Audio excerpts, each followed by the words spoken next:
എല്ലാവർക്കും സ്വാഗതം. നിങ്ങൾ ബിസിനസ് ചെയ്യാനായി ആഗ്രഹിക്കുന്നു. അതിനായി ഒരാശയം അല്ലെങ്കിൽ ഒരു ഐഡിയ തപ്പി നടക്കുകയാണോ നിങ്ങളെങ്ങും പോകേണ്ടതില്ല. ഇന്ന് ധാരാളം അവസരങ്ങൾ ബിസിനസ് മേഖലയിലുള്ള വ്യത്യസ്തങ്ങളായ മേഖലകൾ, സെക്ടേഴ്സ് ഇവയെല്ലാം നിങ്ങൾക്ക് ഈ വീഡിയോയിലൂടെ പരിചയപ്പെടുത്തുന്നു. ഏറ്റവും കൂടുതൽ ആളുകൾ അഭിമുഖീകരിക്കുന്ന ഒരു പ്രശ്നമാണ് ഏത് മേഖലയിൽ താൻ ബിസിനസ് ചെയ്യും, ഇതിൽ കോമ്പറ്റീറ്റേഴ്സ് ആരൊക്കെയാണ്, അവിടെ നമ്മൾ ഇൻവെസ്റ്റ് ചെയ്ത് കഴിഞ്ഞാൽ വിജയിക്കുമോ, അല്ലെങ്കിൽ വിജയിക്കാനുള്ള സാധ്യത എത്രത്തോളമാണ്, ഇത് നമ്മുടെ സമൂഹത്തിന് ആവശ്യമുള്ളതാണോ, അതോ താൻ ഇൻവെസ്റ്റ് ചെയ്താൽ ആ എമൗണ്ട് പോകുമോ എന്നുള്ള ആകുലതകളെല്ലാം പുതിയതായി വരുന്ന മിക്ക ആളുകൾക്കുമുള്ളതാണ്. ഇനി അതിനെല്ലാം നമുക്ക് പരിഹാരവുമുണ്ട്. ഇന്ന് ഈ വീഡിയോയിലൂടെ 5 വ്യത്യസ്ത മേഖലകളിലുള്ള ബിസിനസ് അവസരങ്ങളാണ് പരിചയപ്പെടുത്തുന്നത്. ഈ 5 മേഖലകൾ തിരഞ്ഞെടുത്തിരിക്കുന്നത് എങ്ങനെയെന്ന് പറയുകയാണെങ്കിൽ, നമുക്ക് ഇന്ന് ജനങ്ങൾക്ക് ഏറ്റവും കൂടുതൽ ആവശ്യമുള്ളതും എന്നാൽ അധികം കോമ്പറ്റീറ്റർമാരില്ലാത്തതും അതുപോലെ തന്നെ ഇത് സമൂഹത്തിന് ഒഴിച്ചുകൂടാനാവാത്തതുമായ മേഖലകളാണ് നിങ്ങൾക്ക് മുന്നിൽ എടുത്തിരിക്കുന്ന ഈ 5 വ്യത്യസ്തമായ മേഖലകൾ. ഈ 5 വ്യത്യസ്തമായ മേഖലകളിൽ അനവധി ബിസിനസ് അവസരങ്ങളുണ്ട്. അവയെല്ലാം നിങ്ങൾക്ക് വീഡിയോയിലൂടെ കൃത്യമായിട്ട് ഈ വീഡിയോയിലും തുടർന്ന് വരുന്ന വീഡിയോകളിലും കൃത്യമായിട്ട് പറഞ്ഞു തരുന്നതാണ്. നമ്മൾ ഏതൊരു ബിസിനസ്സിലേക്കും കടക്കുന്നതിന് മുന്നേ നല്ലൊരു ആശയം നമ്മുടെ കയ്യിലുണ്ടായിരിക്കണം. പിന്നെ ആത്മവിശ്വാസം, പിന്നെ റിസ്ക് എടുക്കാനുള്ള ഒരു ധൈര്യം, കൂടാതെ എന്തു വന്നാലും മുന്നോട്ട് തൻ്റെ ആശയം നടപ്പിലാക്കാൻ വേണ്ടി മുന്നോട്ട് പോകും എന്നുള്ള ആത്മവിശ്വാസവും ആത്മധൈര്യവും കൂടി ഉണ്ടെങ്കിൽ തീർച്ചയായിട്ടും നിങ്ങൾക്കും നല്ലൊരു ബിസിനസ്സുകാരനാകാം. നിങ്ങൾ തുടങ്ങുന്ന ബിസിനസ് ഏതുമാകട്ടെ, ആ ബിസിനസ്സിനോട് 100% കൂറും സത്യസന്ധതയും പുലർത്താനായിട്ട് പ്രത്യേകം ശ്രദ്ധിക്കണം. ഇന്ന് രാജ്യത്ത് സ്റ്റാർട്ടപ്പുകളുടെ എണ്ണം വർദ്ധിച്ചു വരികയാണ്. ധാരാളം സ്റ്റാർട്ടപ്പുകൾ നല്ല രീതിയിൽ വിജയത്തിലേക്ക് എത്തിയിട്ടുണ്ട്, അതുപോലെ പരാജയത്തിലേക്കും എത്തിയിട്ടുണ്ട്. എന്തുകൊണ്ടാണ് ഈ പരാജയത്തിലേക്ക് എത്താനുള്ള കാരണമെന്ന് നമുക്ക് ആദ്യം പരിശോധിക്കാം. മിക്ക സ്റ്റാർട്ടപ്പുകൾക്കും കൃത്യമായൊരു പ്ലാനിങ് ഉണ്ടാവില്ല. കുറച്ചു ദൂരം ചെന്ന് കഴിയുമ്പം അവിടം കൊണ്ട് നിന്നു പോകും. പിന്നെ എങ്ങനെ മുന്നോട്ട് പോകണമെന്നറിയാതെ വരുന്ന അവസ്ഥയുണ്ടാവും. അത് പലപ്പോഴും ആശയങ്ങളുടെ കുറവായിരിക്കാം, അല്ലെങ്കിൽ പ്രവൃത്തി പരിചയത്തിൻ്റെ കുറവായിരിക്കാം, അതിലുപരി ചിലപ്പോൾ മൂലധനത്തിൻ്റെ കുറവായിരിക്കാം. എന്നാൽ വിജയിച്ച സ്റ്റാർട്ടപ്പുകളെ നോക്കുകയാണെങ്കിൽ അവിടെ കൃത്യമായൊരു നേതൃത്വം ഉണ്ടാകും, ആശയങ്ങളുണ്ടാകും, മൂലധനമുണ്ടാകും. മുന്നോട്ട് പോകുമ്പോൾ റിസ്ക് എങ്ങനെ കൈകാര്യം ചെയ്യണം എന്നുള്ളത് അവർക്ക് കൃത്യമായ മാർഗനിർദ്ദേശങ്ങൾ അവർ തുടക്കത്തിൽ തന്നെ ശീലിച്ചു പോന്നിട്ടുണ്ട്. ഒരു ബിസിനസ് തുടങ്ങുമ്പം ആദ്യം നമുക്ക് വേണ്ടത് ഒരു ബിസിനസ് ഐഡിയ ആണ്, ഒരാശയമാണ്. ഏത് മേഖലയിൽ ഞാൻ ബിസിനസ് ചെയ്യണം, അല്ലെങ്കിൽ ഏത് പ്രോഡക്റ്റാണ് ഞാൻ അവതരിപ്പിക്കേണ്ടത്, അല്ലെങ്കിൽ ഏത് സർവീസാണ് ഞാൻ കൊടുക്കേണ്ടത്, ഇതിനെക്കുറിച്ച് വ്യക്തമായ ഒരു ധാരണ ആദ്യം നമ്മുടെ മനസ്സിലുണ്ടാകണം.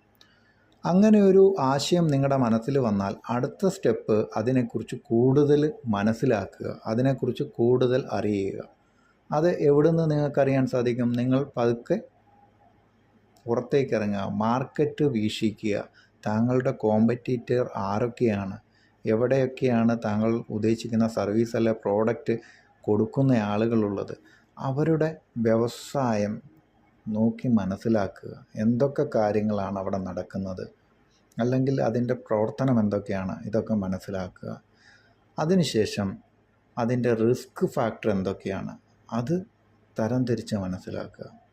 റിസ്ക് ഫാക്ടർ എന്തൊക്കെയാണ്, എന്തൊക്കെ നേട്ടങ്ങളാണുള്ളത്, ഇതൊക്കെ മനസ്സിലാക്കിയതിന് ശേഷം വേണം നിങ്ങളൊരു പ്രോജക്റ്റ് തയ്യാറാക്കാനായിട്ട്. അടുത്തത്, ആ പ്രോജക്റ്റിന് എത്ര കോസ്റ്റ് വേണം, ഇത് ഇമ്പോർട്ടൻ്റ് ഫാക്ടറാണ്. നമുക്ക് മൂലധനം അല്ലെങ്കിൽ ക്യാപിറ്റൽ ഇല്ലാതെ ഒരു ബിസിനസ്സും നമുക്ക് വളർത്താൻ സാധിക്കില്ല. അതിന് എത്രത്തോളം കോസ്റ്റ് ഉണ്ടാകും, അല്ലെങ്കിൽ എന്തൊക്കെ സജ്ജീകരണങ്ങളാണ് അതിന് വേണ്ടത്, ഇതെല്ലാം നമ്മൾ കൃത്യമായി മനസ്സിലാക്കി സ്റ്റെപ്പ് ബൈ സ്റ്റെപ്പായിട്ട് മുന്നോട്ട് പോകണം. അപ്പം നമ്മൾ പറഞ്ഞത്, ഒന്ന് ബിസിനസ് ഐഡിയ വേണം, 2 റിസ്ക് അനാലിസിസ് നടത്തണം, 3 കോമ്പറ്റീറ്ററെ കുറിച്ച് കൃത്യമായി മനസ്സിലാക്കണം, പിന്നെ നമ്മൾ ഓഫർ ചെയ്യാൻ പോകുന്ന പ്രോഡക്റ്റുകൾ, സർവീസസ് അല്ലെങ്കിൽ എന്തെങ്കിലും ഡെവലപ്മെൻറ്റ് ചെയ്യുന്ന ഏതെങ്കിലും പ്രോഡക്റ്റുകളാണോ അല്ലെ ഡെവലപ്മെൻറ്റ് സെക്ടറിലുള്ളതാണോ ഇതിനെക്കുറിച്ച് കൃത്യമായി ധാരണയുണ്ടാവുക. എത്ര നാളുകൊണ്ടും നമ്മുടെ വിജയത്തിലേക്ക് എത്താൻ സാധിക്കും അല്ലെ ലക്ഷ്യത്തിലേക്ക് എത്താൻ സാധിക്കും എന്നുള്ളൊരു ധാരണ കൂടി നമുക്ക് മനസ്സിലുണ്ടായിരിക്കണം. പുതിയ ബിസിനസ് സ്റ്റാർട്ട് ചെയ്യുമ്പോൾ നമ്മൾ ചെയ്യാൻ പോകുന്ന ബിസിനസ് ഏത് മേഖലയിലും ആയിക്കോട്ടെ, അതിനെക്കുറിച്ച് കൃത്യമായി മനസ്സിലാക്കിയതിന് ശേഷം അതിനെക്കുറിച്ച് അറിവുള്ളവരോട് ചോദിച്ച് മനസ്സിലാക്കുക, അല്ലെങ്കിൽ നേരിട്ട് പോയി കണ്ട് മനസ്സിലാക്കുക. അതിനുശേഷം മാത്രം നിങ്ങൾ പുതിയൊരു ബിസിനസ്സിലേക്ക് ഇറങ്ങാവുള്ളൂ. നമുക്ക് നേരിട്ട് ബിസിനസ് മേഖലകളിലേക്ക് തന്നെ വരാം. ഏറ്റവും കൂടുതൽ ഇന്നിപ്പം രാജ്യത്ത് ആവശ്യമായിട്ടുള്ള ഒരു മേഖലയാണ് ഫുഡ് ഇൻഡസ്ട്രീസ്. രാജ്യത്ത് 140 കോടി ആളുകൾ ജീവിക്കുന്ന ഈ രാജ്യത്ത് ഫുഡ് ഇൻഡസ്ട്രിയിൽ തൊഴിൽ അല്ലെങ്കിൽ ഒരു വ്യവസായ സ്ഥാപനം തുടങ്ങുക എന്ന് പറയുന്നത് ഈസിയായ ഒരു കാര്യമാണ്. പക്ഷേ ഇവിടെയും റിസ്ക് ഫാക്ടറുകളുണ്ട്, കോമ്പറ്റീറ്ററുണ്ട്. ഇതിൻ്റെ എല്ലാം നോക്കി കൃത്യമായി മനസ്സിലാക്കിയതിന് ശേഷം വേണം ഈ ഫുഡ് ഇൻഡസ്ട്രിയിലേക്ക് ഇറങ്ങാൻ. പക്ഷേ ഫുഡ് ഇൻഡസ്ട്രിയിലെ ചാൻസ് അനന്തമാണ്.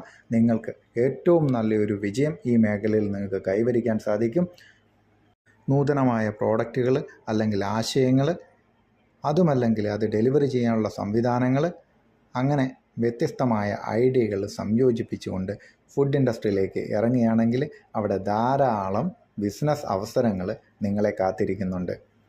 അടുത്തൊരു ബിസിനസ് മേഖലയാണ് ടെക്സ്റ്റൈൽ ഇൻഡസ്ട്രി. ടെക്സ്റ്റൈൽ ഇൻഡസ്ട്രിയെക്കുറിച്ച് കൂടുതലായിട്ടൊന്നും പറയേണ്ടതില്ല.